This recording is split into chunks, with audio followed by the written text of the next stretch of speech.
नमस्कार मैत्रिणींनो, आज आपण बघणार आहोत भगवद्गीतेतील शेवटचा आणि महत्त्वाचा अध्याय 18वा. अध्यायाचं नाव आहे मोक्ष संन्यास योग. या अध्यायात नेमकं काय झालं? या अध्यायात अर्जुन अजून एकदा श्रीकृष्णांना विचारतो, मोक्ष म्हणजे काय, संन्यास म्हणजे काय, त्याग म्हणजे काय, मला शेवटी नेमकं काय करायचंय? श्रीकृष्ण या अध्यायात पूर्ण जीवनाचं सार सांगतात. श्रीकृष्ण अर्जुनाला सांगतात, मोक्ष म्हणजे शरीर सोडणं नाही, तर मी हे शरीरच आहे हा भ्रम सोडणं. ते अर्जुनाला समजावतात की तू जन्माला आला आहेस, तू मरशील, पण तू शरीर नाहीस, तू आत्मा आहेस जो कधी जन्मत नाही आणि कधी मरतही नाही, कधी नष्ट होत नाही.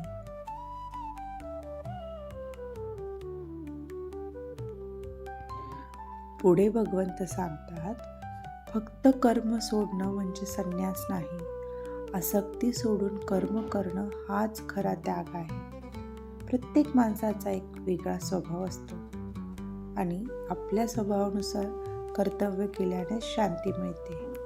ज्ञान, कर्म आणि भक्ती हे तिन्ही एकत्र असले की जीवन पूर्ण होतं. आणि शेवटी तो अमर संदेश आहे. म्हणजे श्रीकृष्ण काय संदेश देतात? सर्व धर्म सोडून माझ्या शरणी मी तुला सर्व दुःखांपासून मुक्त करेन. आणि हा संदेश फक्त अर्जुनासाठीच नाही, तर हा प्रत्येक मानव मात्रासाठी, प्रत्येक आईसाठी आहे. मग हा अध्याय गर्भवती आईला कसा लागू होतो? गर्भवती आईच्या मनात अनेक प्रश्न असतात. मी चांगली आई होईन का? माझं बाळ कसं घडेल? मी योग्य करत आहे ना? असे अनेक प्रश्न तिच्या मनात चालू असतात. तेव्हा श्रीकृष्ण आईला सांगतो, संदेश देतात, तू परफेक्ट होण्याचा सगळ्यात आधी ताण सोड. मनापासून प्रेमाने जे करतेस तेच पुरेसं आहे.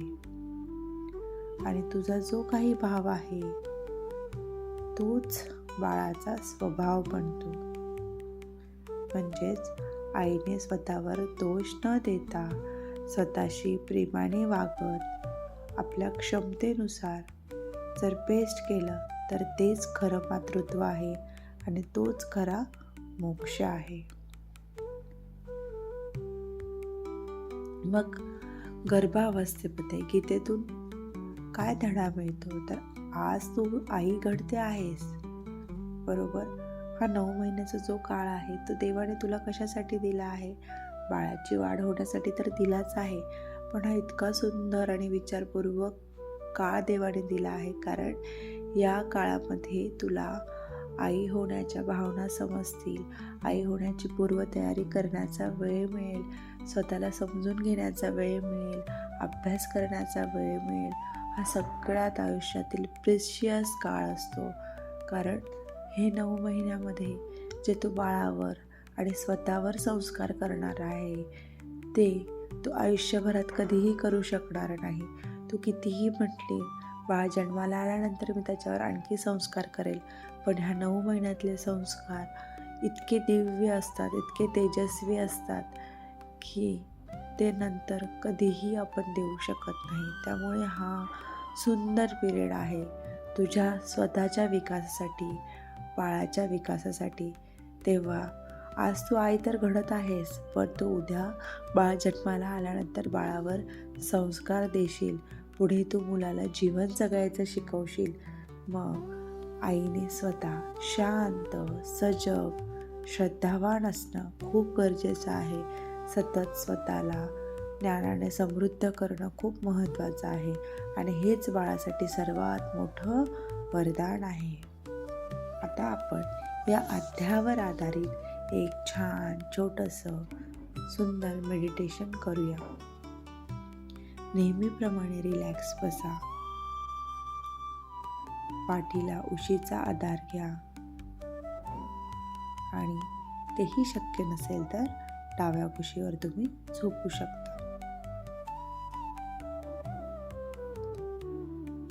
आता अलगद डोळे बंद करा. एक दीर्घ श्वास घ्या.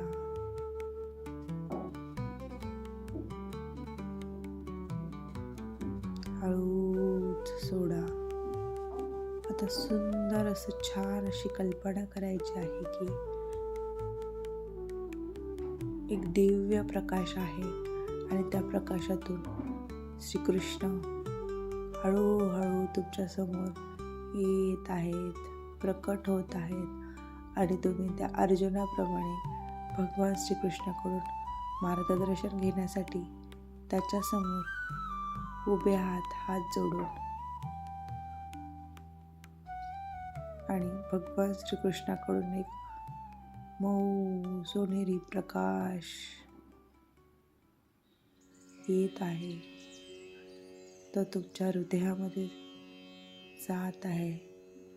जसा जसा तुम्ही श्वास घेत आहे तसा तसा तो प्रकाश आतमध्ये जात आहे. तुमच्या शरीरामध्ये तो वाढत आहे आणि तो प्रकाश हळूहळू तुमच्या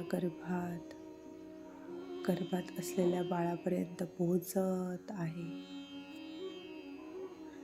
आता हळूच मनातल्या मनात म्हणा, मी जे शक्य आहे ते सर्व उत्तमच करत आहे. मी दोषमुक्त आहे. माझं बाळ सुरक्षित आहे.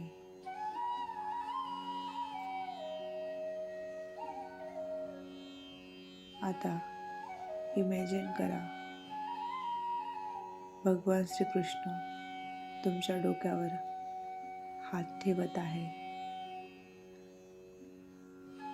आणि तुम्हाला म्हणत आहे, आई भिऊ नकोस, मी सतत तुझ्या सोबत आहे आणि तुझ्या प्रेमातच माझं अस्तित्व आहे.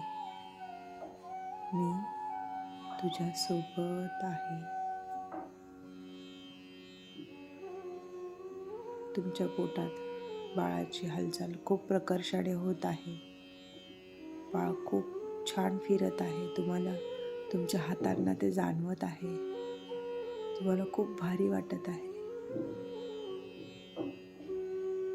एकदम दिव्य वातावरण झालं आहे. तुमच्या डोळ्यासमोर संपूर्ण चित्र उभं आहे. भगवान श्रीकृष्ण, त्यांचा तुमच्या डोक्यावर हात आणि तुमचे हात तुमच्या पोटातील बाळाच्या हालचालीला अनुभवत आहेत. तुमच्या चेहऱ्यावर एक स्मित हास्य येत आहे. सगळीकडे तेजोमय वातावरण आहे. तुमचं बाळ खूप आनंदी आहे पोटात. ते खूप खुश होत आहेत. ते तुम्हाला आई आई अशी हाक मारत आहे. तुम्ही त्याला भेटण्यासाठी खूप आतुर झालेले आहात. तुम्ही त्याच्यासाठी सगळ्या वेदना सहन करण्यासाठी तयार आहात. कारण तुम्ही आता खूप स्ट्रॉंग आई बनलेले आहात. विचाराने, मनाने खूप स्ट्रॉंग झालेले आहात. तुमचं मन शांत आहे.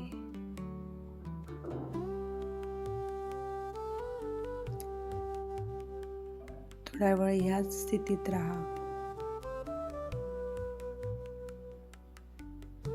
आणि आता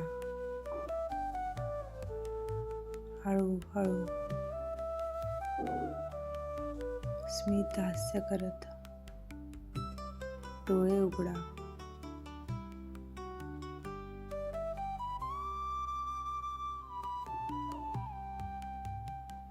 खूप छान अनुभव आला असेल याची मला खात्री आहे.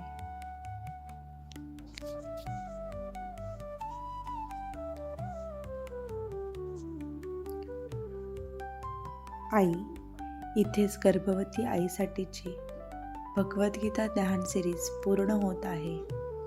पण हा शेवट नाही. हा तुमच्या आणि तुमच्या बाळाच्या नव्या प्रवासाची सुरुवात आहे.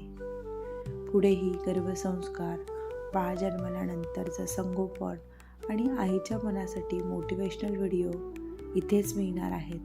म्हणून कृपया चॅनल सबस्क्राईब करा, लाईक करा आणि बेल आयकॉन प्रेस करा.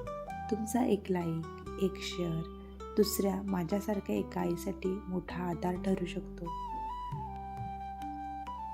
भगवंत तुमच्यावर आणि तुमच्या बाळावर सदैव कृपा ठेवो. धन्यवाद.